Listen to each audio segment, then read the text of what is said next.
Hi there, I'd like to introduce you to another Coach bag today. This is the mini Kelsey Satchel.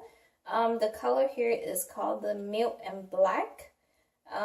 It does come with the legacy jacket with smooth leather details.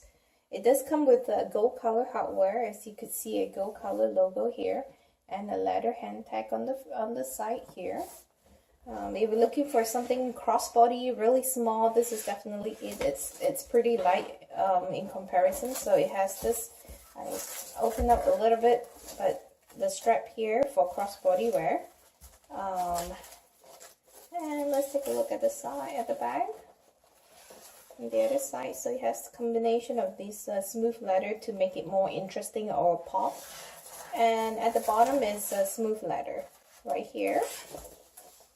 Let's take a look on the inside, shall we? On the inside here, let me take out all the paper. It comes with the one big compartment linen lining. Right here. It does not have a slip pocket or anything like that.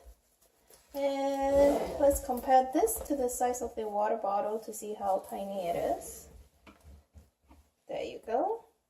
The dimension of this bag is about 8 1/4 inches in length. It's about 6 3/4 inches in height, and about 3 inches in width. I'm going to put this way. So, if you enjoyed this video, please give it a thumbs up and subscribe to the channel. Thank you.